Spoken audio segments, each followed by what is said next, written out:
Thank you all for joining us. And there we are at 8:02. Okay, so I am ready to begin. Did I just, no, let me undo my video, sorry about that. Okay, so here we are. I want to thank all of you for joining us tonight. I'm Miriam Barry, and this is Finding a Happy Balance, Nurturing Our Children During Unusual Times, facilitated by Esther Tawachi. So first, I want to thank you all for joining us tonight. This whole thing has been really hard. I don't know how else to say it. Even those of us who maintain a positive attitude, those of us who stay strong under many circumstances, are finding the current situation way more challenging than expected. Here at SVH, we've worked tirelessly to meet the needs of our community, including within Search and the MHR division, the hosts of this program tonight. MHR has been active in providing emotional support by making referrals, running support groups and relevant programming. And at Search, we help parents identify learning issues that impede school success. We obtain free services from the New York City Department of Education, and we run timely educational programming for the community in the area of schooling and children's issues. I want to remind our listeners tonight about a fabulous program that is available for our parents through the summer. The Parent Engagement Community Center, a collaboration of SBH, Catapult, and Title I, has therapists available at no cost to you for one-on-one counseling.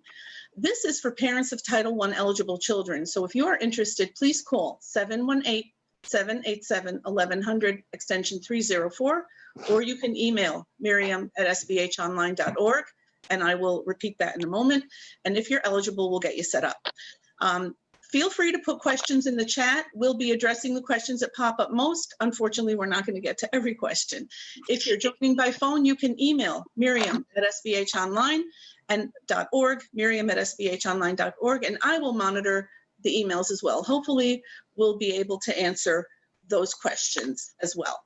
Our phone number, again, is 718-787-1100, extension 304, and that's about the Parent Engagement Center, Community Center, and miriam@sbhonline.org. That's for the Parent Education Community Center and Parent Engagement Community Center. And if you have questions for tonight, if you're on the phone. And now to our presenter. Esther is the person we go to when we need a sane, no-nonsense, calming, and useful approach to all we are experiencing now. To borrow Esther's phrase, so many of us are running on empty. Tonight, she's going to help us understand why this is so difficult, give us some valuable insights, and give us some useful suggestions that can help us forge a path forward. There's just so much I can say about Esther, but her reputation is well known. So without further ado, I'm turning this over to Esther Tawachi. Thank you, Miriam. Thank you very much. And welcome, ladies, to tonight's event, Finding a Happy Balance, Nurturing Our Children in Unusual Times. I must say that it's an honor and a pleasure to come back, to be called back once again to facilitate tonight's workshop. Bezrat Hashem, we will be exploring 4 main points amongst many other subtle nuances. The first one, empowering children in taking responsibility and ownership. Very, very important aspect in raising children. The second one, sibling rivalry. The third, screen time. And the fourth, self-care. However, before we begin, I would like to take a moment, and I think we all need to take a moment and look up and say, thank you, Hashem, for this moment. A couple of weeks ago, when I was on Zoom giving the first workshop of this series, it was much more black and bleak. We didn't know how this was ever going to come to an end, if we were ever going to see the sunshine again. And Baruch Hashem, here we are, hopefully, in a better place. God willing, camps should be starting, albeit with social distancing. However, we do have to appreciate every step that opens up in our favor. And I just want to say thank you, Hashem, that we've gotten to this point. May Hashem continue to have mercy on us and continue to open up the path and smooth out the path. And may this be over shortly. And Hashem should heal all those that are suffering at this moment. The second thing I'd like to point out is that we all understand that such an educational and beneficial event would not have happened without the time, dedication, and support of two very special people. The first, Mrs. Miriam Barry, our search director. Mrs. Barry has tirelessly been involved in trying to obtain the best services for our children. A myriad of children in our community have benefited tremendously from these services. Mrs. Barry's helper, Bracha Sharashevsky, is the one, I guess she does all the technical work. She irons out all the millions of details that need to be done, and her work is invaluable. So thank you so much to Miriam and Bracha. And now to get forward and begin, empowering ourselves. Because again, when we are empowered, then most likely our children and our home, the environment in general, is calm and it goes smoothly. When we are on empty, when we are actually uninformed, when we don't know what we're doing, that's when we get stuck into a lot of ruts. The first thing I'd like to touch upon is the idea of ingraining responsibility in children, which I feel in today's generation is very, very much lacking. What does it mean to ingrain or to take upon oneself responsibility? Today, responsibility is avoided and evaded by most children. You ask a child, can you please do this? Or you're responsible to do that. And they're like, well, maybe, I don't know, maybe later. I don't know, I want to, I don't want to, right? And they give all kinds of excuses. Well, I want to explain to you something. Teaching children responsibility is not really a side point in raising children. Teaching responsibility to children is very, very crucial to raising healthy children. Now, I'm sure just like we all care to raise healthy children, let's say healthy in a physical way, we also care to raise children healthy in an emotional way. And that's very important. Those of you who have small children are very lucky because you're going to begin with this right away. Those of you who have older children might have a little bit of a hard time struggling in trying to get your children to comply and cooperate. However, we're gonna start. We're gonna explain why it's important to teach children responsibility. The benefits of responsibility are as follows. And I'm going to begin with this because maybe then you will listen and pay a little bit closer attention to the ideas in trying to help us get to this, to teach them the responsibility. As a matter of fact, girls, if you can grab a pen and paper, that would be great. Just jot down a couple of notes so you can refer to it once again, and you'll be able to constantly look back and say, oh, this is what Esther said. Not because it's what I'm saying, but because these techniques, they're not my techniques. They're techniques that have been proven over and over again in helping children succeed in life. So the benefits of responsibility are, the first one is children become much more confident. Confidence comes after action, after they produce, after they've done something. So it's important. Let's say a child now has taken responsibility or ownership for, let's say, setting the dinner table. Let's say they've taken responsibility for doing their homework. Let's say they've taken responsibility for their own, physical hygiene, showering, brushing their teeth, maybe even doing an extra helping mommy, babysitting or so. They feel much better. They feel much more confident about themselves. Children think that they would like to get out of it. But at the end of the day, think to yourself, when do you feel better? Imagine as a mother, when you take responsibility to make dinner, or when you just, avoid or evade that responsibility, and children come home and they're like, Mom, I'm starving. What's for dinner? And she's like, I don't know, figure it out. I don't know. Just open the fridge and figure it out. Where do you think you would feel better about yourself? although you had to work hard, you feel much better about yourself once you make that dinner. So what we have to understand is children who are responsible or who hold responsibility are much more confident. Children who hold responsibility are better at problem solving, which means they can try to resolve an issue. For instance, if somebody takes ownership or responsibility in, let's say, hurting someone. So here you have two children, and one by mistake is riding a scooter and rides right over her sibling's toe. And the girl who got her toe stubbed is screaming in pain. And now this one who's writing it doesn't just ignore the fact that she rode over her toe. She takes responsibility for it. She owns up to it. She says, I'm sorry. I realize that I've hurt you. See, she'll understand that girl, A, will be much more confident and feel much better. Her self esteem will be in a much better place because she takes that ownership. And the second thing is, she can problem solve. She might say, oh, I'm sorry, I'll get you an ice to put on your toe. Or she might figure out, let's say, a solution to pacify her sister. But when she doesn't take ownership, she doesn't care about her sister. She doesn't even realize that she impacts the family.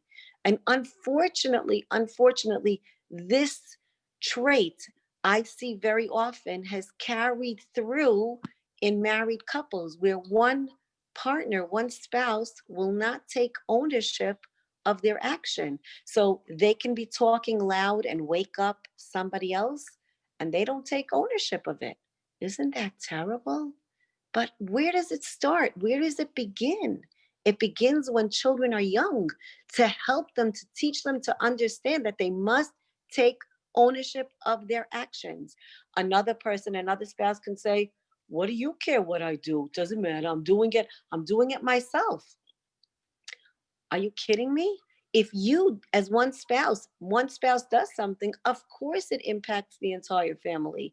And I think children have to understand that when any action on anyone's part in the entire family affects the other one. So it's sort of like a domino effect. If I'm calm, my family's calm. If I'm not calm, my family is in an uproar.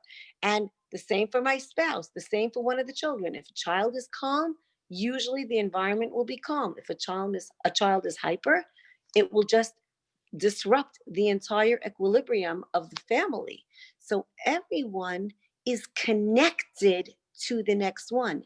And when we take responsibility, we understand that we are connected and our action plays a very vital role in the entire family at large.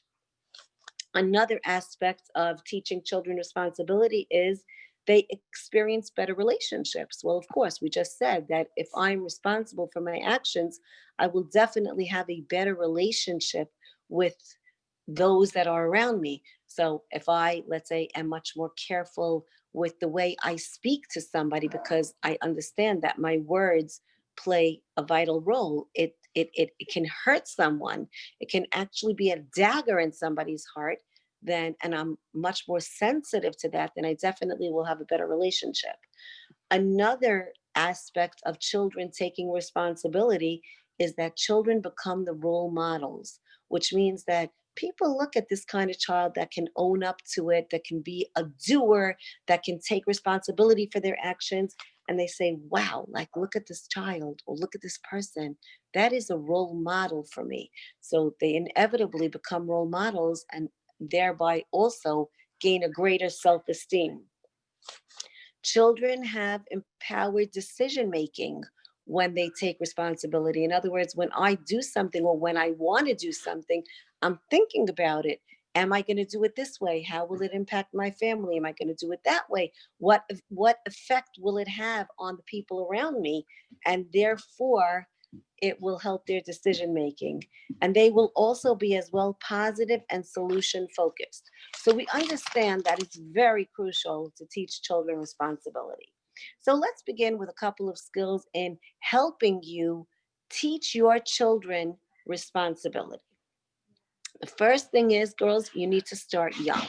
In other words, from already 3.5, 4 years old, children can take certain responsibility. For instance, if there is a huge box of click on the floor and the children have been playing happily for the last 2 hours, and now they're about to round up, and we look at them and we say, let's say, Sammy, sweetheart, I'm so happy that you enjoyed playing with the click.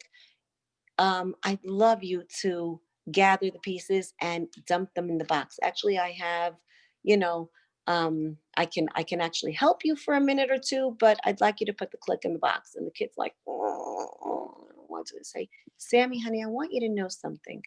That by you picking up this click, it's going to save mommy's back from bending down. And I appreciate it very much. Thank you, Sammy, for being responsible, for putting away the click. And turn around and walk away. Don't stand there engaged in him saying no, yes, no, yes. Call him responsible. Say, Sammy, you are actually super responsible. Let me see Sammy pick up that click real quickly. And Sammy, if he has enough positive reinforcement, Sammy will definitely pick it up. So, we have to start very young. Young begins at, I'm a very big fan of giving children responsibility. 3 years old is already of age where they can start helping. Those little hands can do so much. I always say, I give them, let's say, like a shopping bag, and I'll say, okay, little children, the 2-year-olds, the 3-year-olds, the 4-year-olds, I'll hold the bag and I say, let me see how many you can dump in the bag. And they go and they pick up the tissues and the cups and the things after a party or after a Shabbat party, let's say on Shabbat in my house, and there's wrappers and things all around. You just hold that mushy bag and say, come on, let's go, to all the 2-year-olds and 3-year-olds. And you see those little hands are incredibly helpful.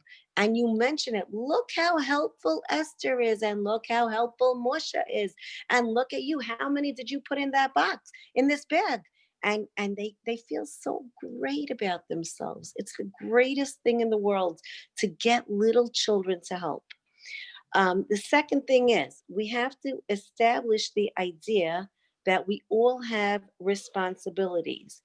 And the idea that we convey to the children are, I have responsibilities as a mommy, daddy has responsibilities as a daddy.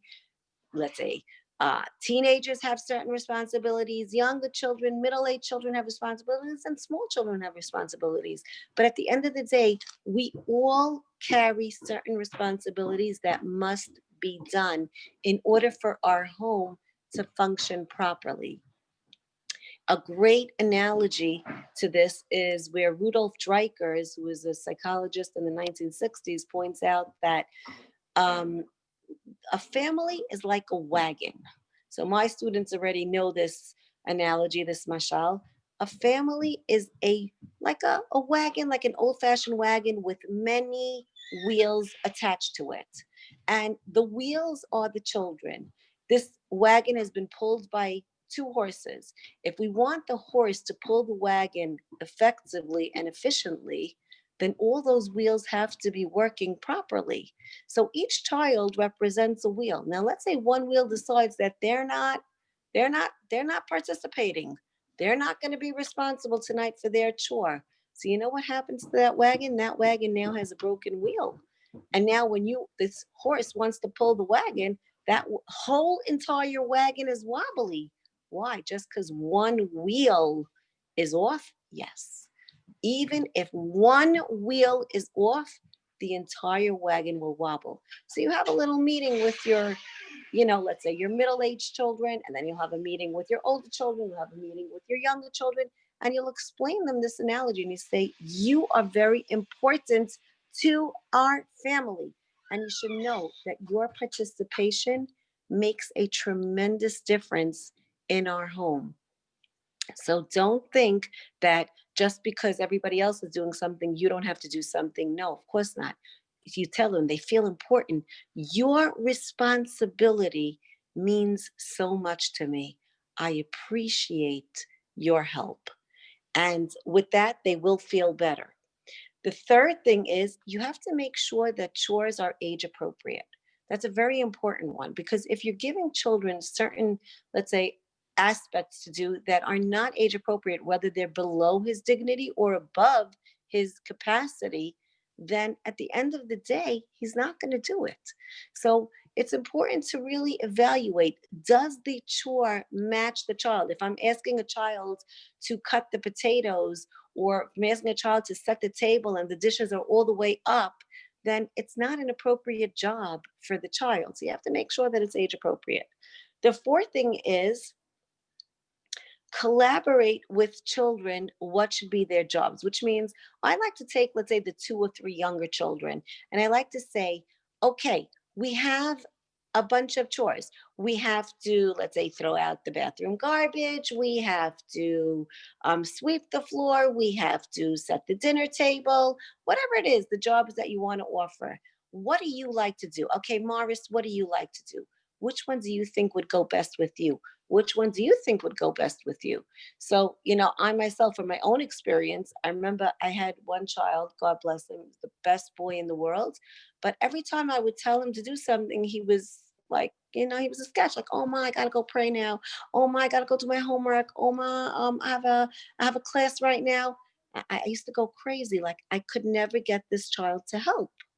And then one day I said, you know what? I'm giving him things that are not appropriate for a boy. Let me give him something outside. So I used to designate all my errands. He was always on the go. So, like, he would be on his rollerblade. I'd say, okay, take this bag down to grandma. And before I turned my head, the bag was there. Or go to the store and get me this.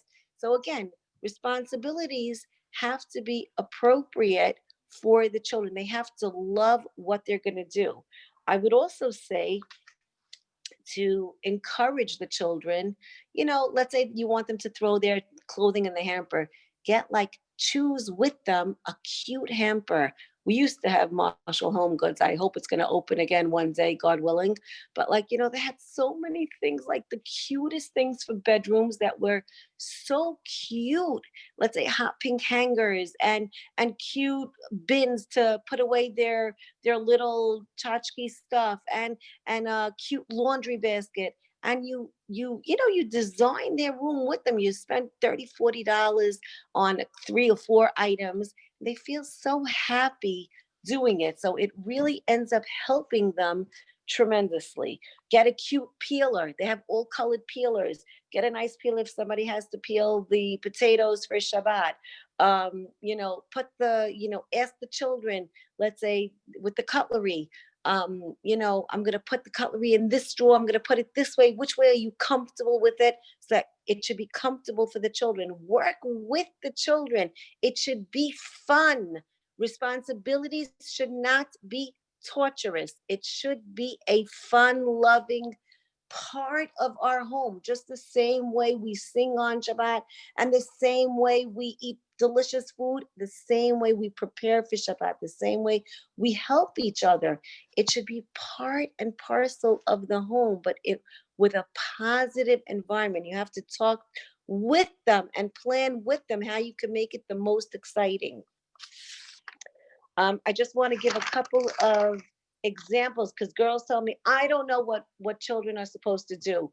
So I want to just give a couple of examples. For boys, okay, boys of age can man the barbecue. Great job for them in the summer. They can hang up the wet towels on the line. They can undo the shopping, which is heavy. You can say, oh, you're my tzaddik boy, honey, it's very heavy for me to carry all this shopping. Can you please carry the heavy boxes into the kitchen and undo them? You can give them the cholent to make. I know boys, they think they know how to make the best cholent. You could do whatever you want after they leave. But at that point, you can say, you're in charge of the cholent. So what I did it with a grandson, a therapist. Actually, we had to pay a lot of money for this.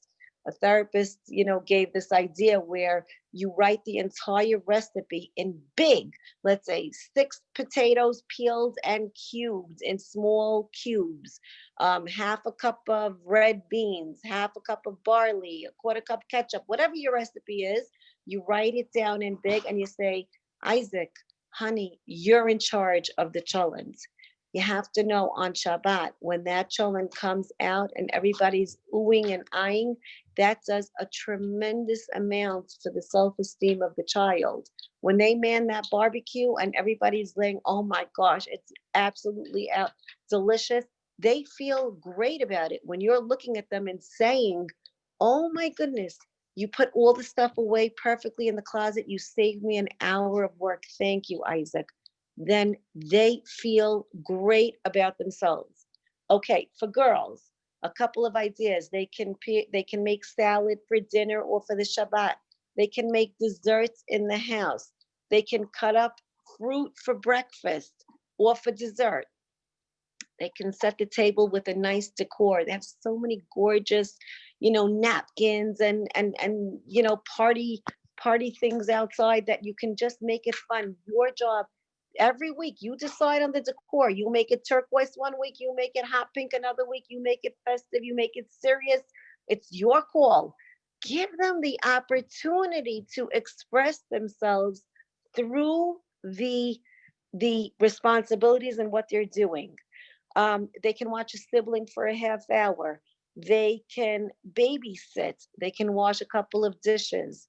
So again, there is endless amounts of chores that need to be done daily. And children have to find them to be age appropriate, fun, and be appreciated.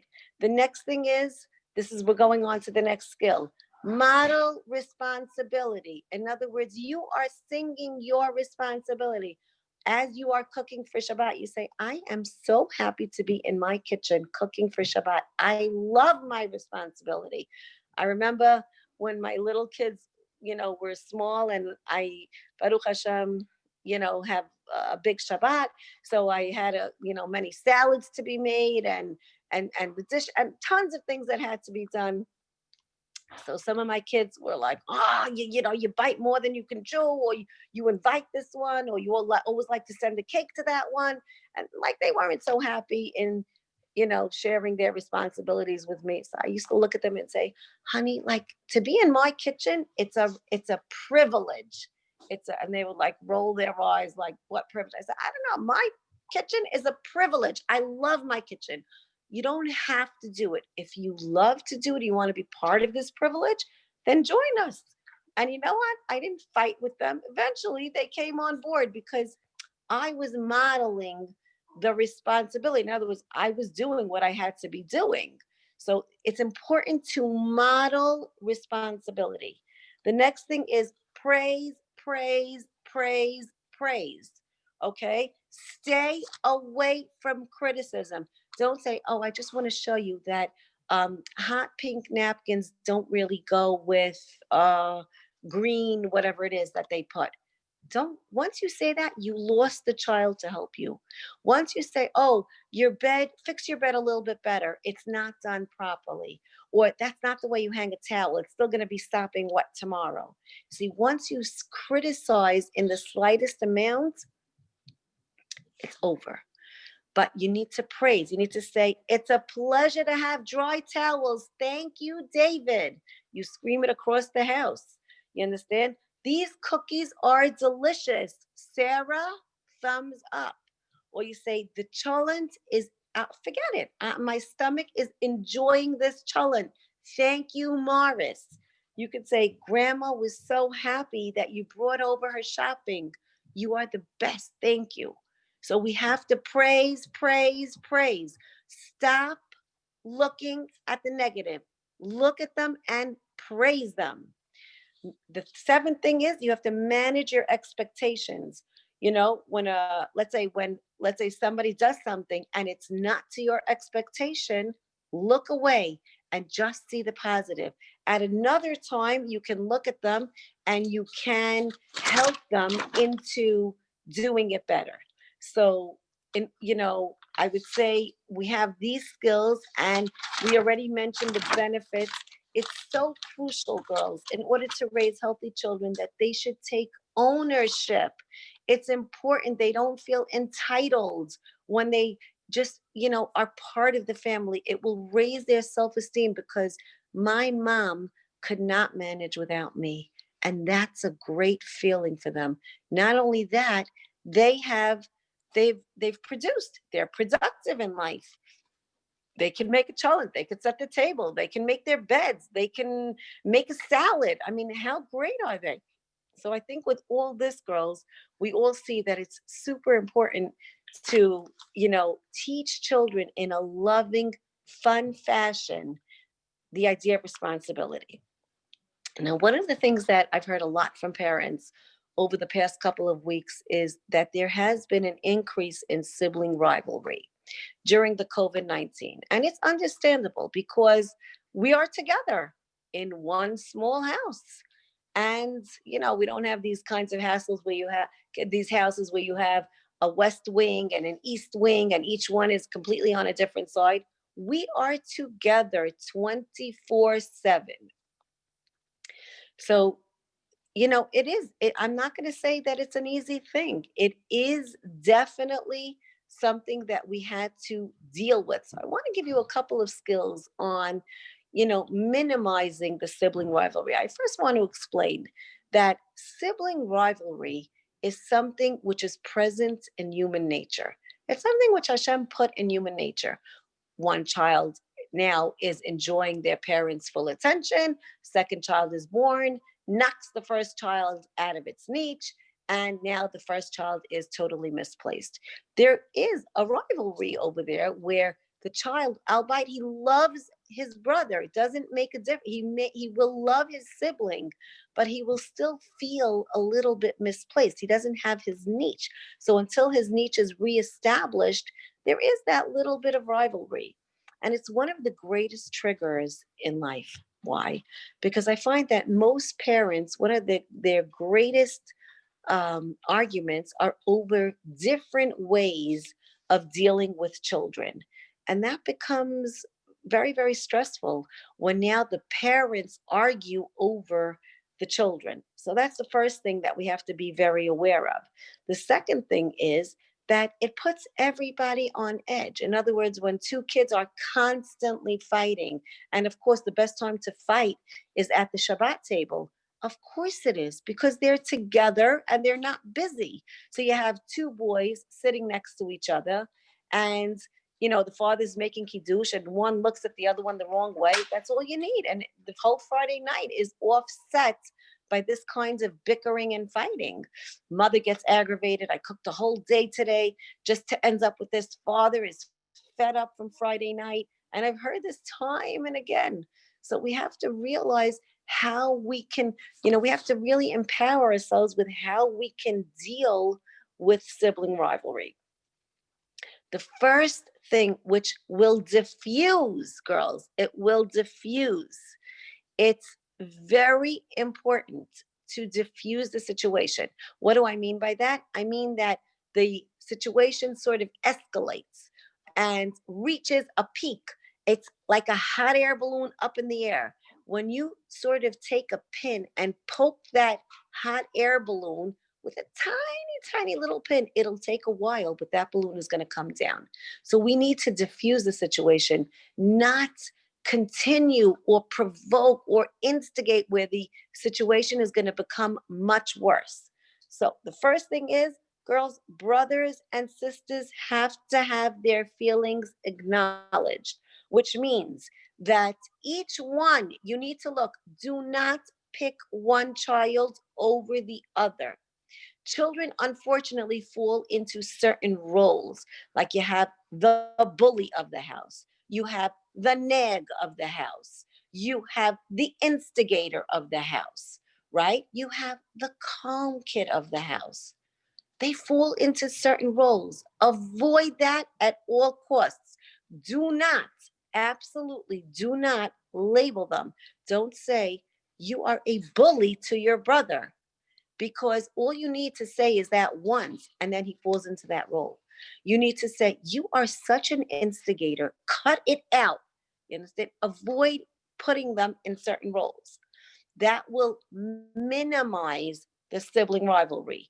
The second most best advice that I think, I've used all my life is looking at the children and never calling them by their names. You never say, Marvis, cut it out, because you didn't say Joey.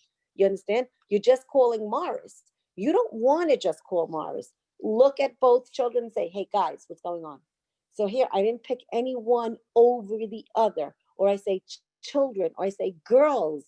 You understand? I'll sort of put them in one like unified bunch, and I will not ever call one name over the other, because once I call one name, whether you mean it or not, it's interpreted as you're sticking up for that one.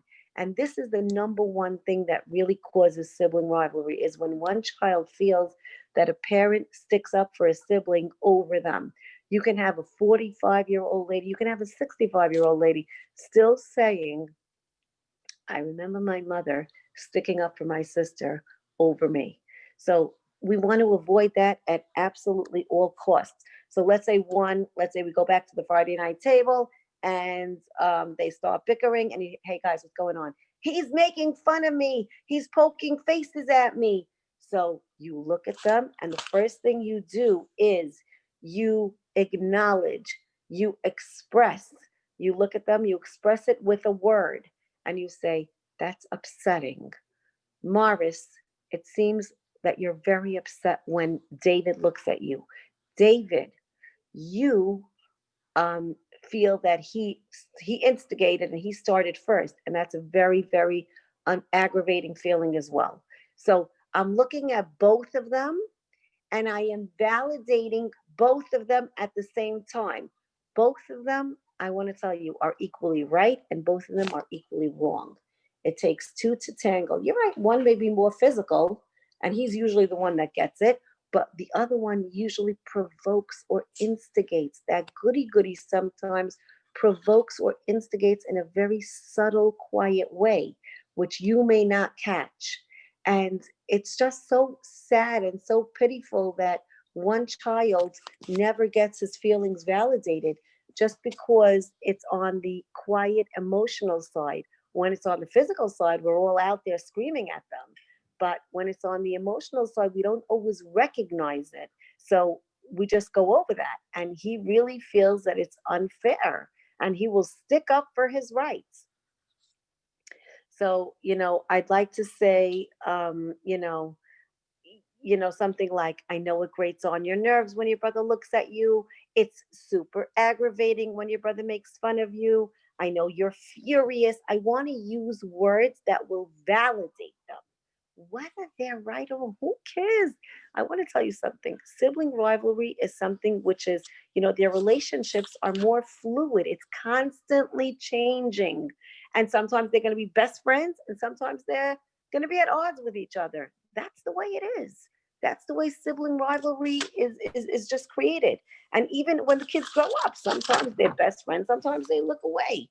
So the first thing is we have to validate. We have to acknowledge their feelings with a word.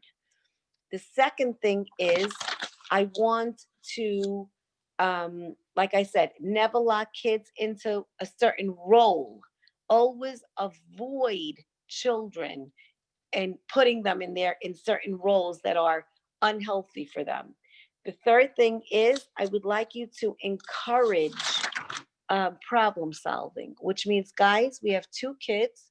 Both of you, you're making a face at him. You're looking the wrong way at him. He's elbowing you. What do you think we should do?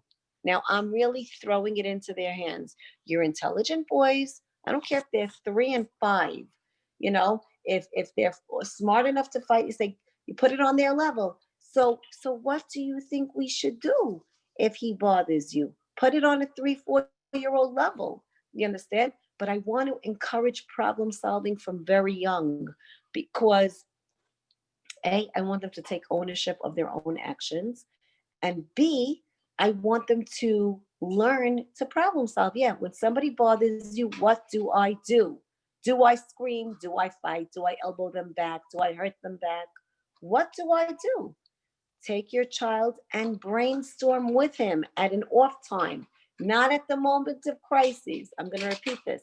Not at the moment of crises do you discuss this, but at an off hour when everybody's calm and you know that he often gets into a fight with Joey, you say, Morris, when Joey comes, and he upsets you and he annoys you, I know that's very frustrating, honey. What do you think you can do when he does that? Let's brainstorm and let's put it down on a paper. You know, if he can't even begin, so help him begin. Teach him to say, you could look at me that way. It doesn't bother me. I don't care. You can teach him to say, I'm going to ignore you. You can teach him to just walk away. You can teach him to say, maybe even something nice like, Joey, I don't like when you bother me. Please stop. You can encourage him to do certain actions that will diffuse the situation instead of punching back and igniting the whole thing. We could also, I would say, you know, once it becomes physical, I want you to say, hey guys, one second. Absolutely not. It is my responsibility to make this place safe. And therefore, I absolutely do not allow anybody to hurt another person. If you can't control your hands, cool off in your room, you in one room, you in another room, and separate them. Okay, that's as far as minimizing sibling rivalry. Now, many times siblings fight over screens. So I want to just in 5 minutes discuss screen time. Miriam, I understand that we're running a little bit late. I'm keeping my eye on the clock. I will give you an extra 5 minutes after 9. We'll finish at 9:05. It's okay. It's fine. We really have just a few questions. So there haven't been that Okay. many questions. So you're clear to go. Okay. Okay, thank you. Thank you. So I just want to cover a couple of points on screen time. First of all, I want to mention a point which everybody was very, very worried about. And that was that most parents were concerned that their child did not cooperate during the Zoom time and therefore will hold back or will be held back, I'm sorry, you know, in school. Let's say they'll be behind in school in their schoolwork. Now, this question has come in hundreds and thousands of times from mothers of all age children. They are concerned. I see my son is not cooperating. He puts the phone down and he goes bike riding. The other one says my son plays a trick on the Rebbe, puts a screen of himself and walks away. Doesn't even know what the Rebbe's talking about. So parents were very concerned about this. The first thing I want to say is this is a global pandemic. Don't think you're the only one in this situation. Most children are in this situation. They fall into this category. And I do believe that the school system is going to take this into account and they will backtrack quite a bit starting the beginning of next year. I also want to explain to parents that they shouldn't be so angry at children because thanks to Miriam Barry, she actually gave me an article which was very enlightening. There is something called Zoom fatigue, which I'll tell you in just a few words. You know, it's not just the hours spent that children sort of get tired from Zoom. It's much more that there's a certain synchronization that falls into play when I talk face to face with someone. And if it doesn't, you should know, then we always feel like that person is awkward. You understand? I don't enjoy talking to that person. But usually, if I have a smooth conversation with someone face to face, there's a certain synchronization of, let's say, my mouth talking, they can hear it exactly at the moment that I'm talking. There's the facial expressions, there's the body language, there's the intonation. It just is more smoothly. When you're working with Zoom, it takes a lot more effort and a lot more creativity to get this in place. So children actually get tired. Now, having been a teacher on Zoom for the last couple of months, I understand them because I'm listening very intently when somebody else is talking because I don't want to miss any of the social cues. Zoom actually cannot always capture all of the social cues. So there is this idea of what we call Zoom fatigue. And therefore, children are tired. They cannot. It's not their mode of learning. It's not their method of learning. And it's just a little bit much for them. So don't be angry at your children. You're right. Certain children, you know, they definitely, you know, played a trick and definitely took advantage. I'm not going to say they didn't, but again, it's age appropriate. We understand where they're coming from. So that's as far as the children being responsible for learning. As much as you can, of course, you make them responsible for the first 15, 20 minutes, for the first half hour, depending on their age. If they're older, for an hour. But after a certain while, we can understand if they're not partaking, so much. The second thing is that we're in talking about screen time, parents were very concerned about the children, dealing with technology. Now, I want to tell you something. All children's phones and all children's, let's say, any type of social media, any type of technology is a weapon in children's hands. It's like anything else. It's like wine, it's like a car, it's like any other substance which is addictive, which needs discipline, which needs a tremendous amount of structure. And it's up to the parents to help children understand this. Now, instead of wasting your time fighting with children over screen time, we get this question also hundreds of times. How much screen time is appropriate for children? And the answer is each one is an individual. But I will tell you, mothers need to teach children responsibility. To teach them from very young. This is a weapon. This is something in your hands which is dangerous. It's a loaded weapon. If you misuse it, God forbid it can harm you. If you use it well, it can enhance your future. And therefore, we need to take responsibility for it. What does that mean? That means that there are limitations. Now, parents, when their children are young, should set the limits. As children get older, they should discuss it with children. Instead of fighting with them, they should say, what do you feel is appropriate? How many hours do you feel is appropriate? How many hours are your friends on it? How many hours would you like to be on it? I'm thinking this, what are you thinking? And the reason why I include children is because I want them to be part of the decision making, only because they will own up to it much more than if I make the decision for them. This child is 13 years old and I'm telling him you're only getting 1 hour. He's not listening to me. Therefore, I will engage with the child, and I might even lose out because I might even have to give him an extra 40 minutes or an extra half hour, whatever it is, an extra hour, but I want him to follow his word. And therefore, if I tell him and I make up with him, screen time is 1 hour and 45 minutes or screen time is 1 hour and a half, then I want to tell you, if that child listens, I've gained a tremendous amount. I've gained his trust.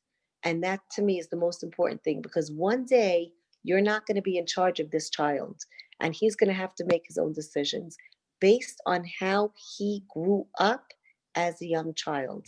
If you trust your child with tremendous amounts of consistency, of course, you're not trusting your child and going out.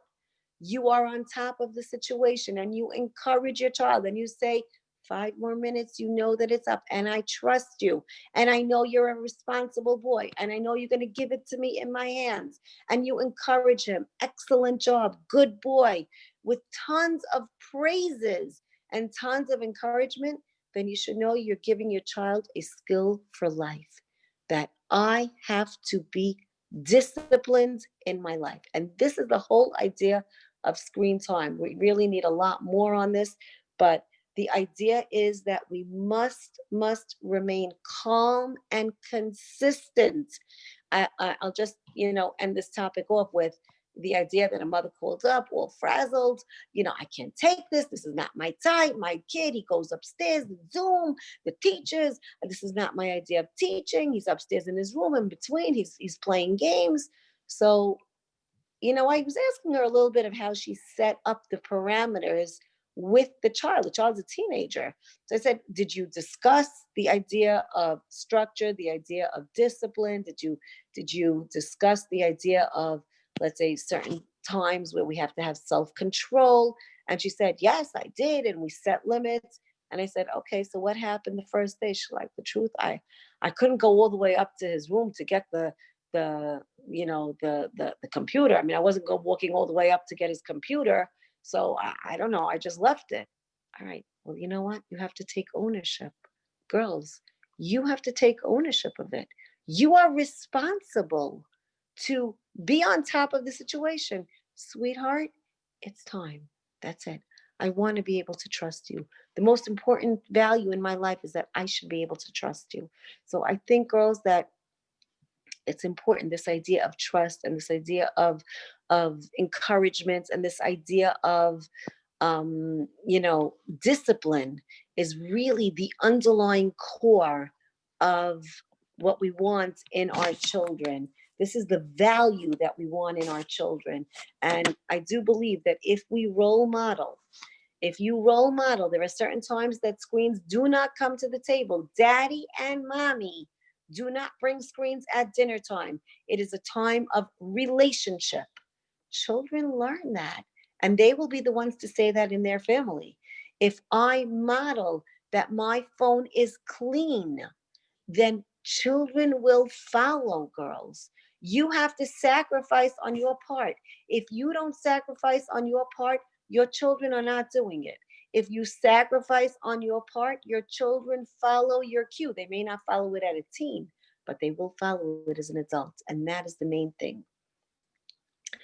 I want to end off with the idea of self-care. Now, we've spoken a tremendous amount tonight.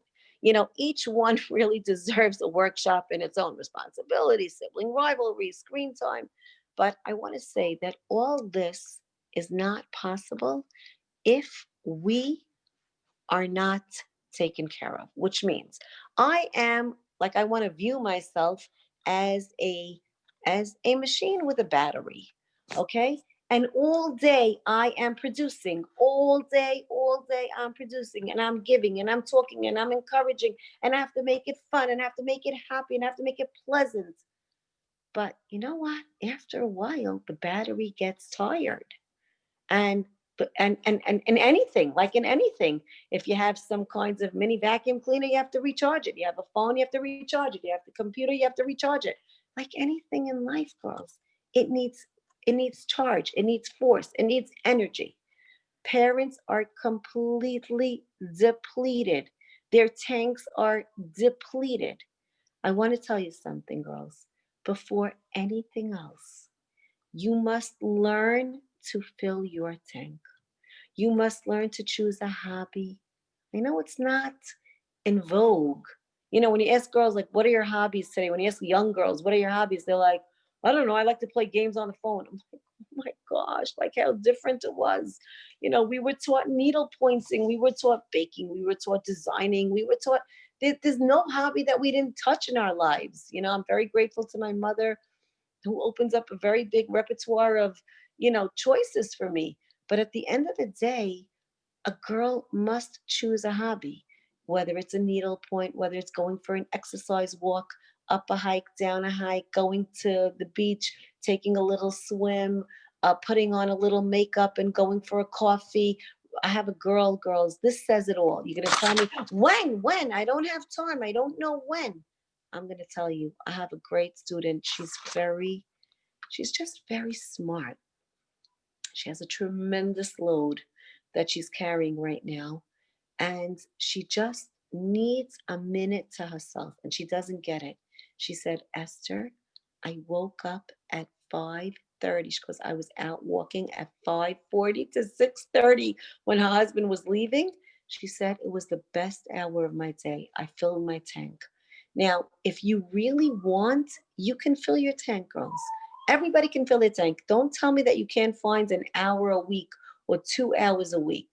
You must find it, and you must do something fun for yourself. Go sit in the car and do nothing. Go sit in the car and talk to your mom or talk to your friends and eat a wrap from Uri's. You understand? Go do something fun for yourself, whatever you like. But just do it, because it's so crucial that you have that energy to fulfill, to put all this that we spoke about into potential, into action.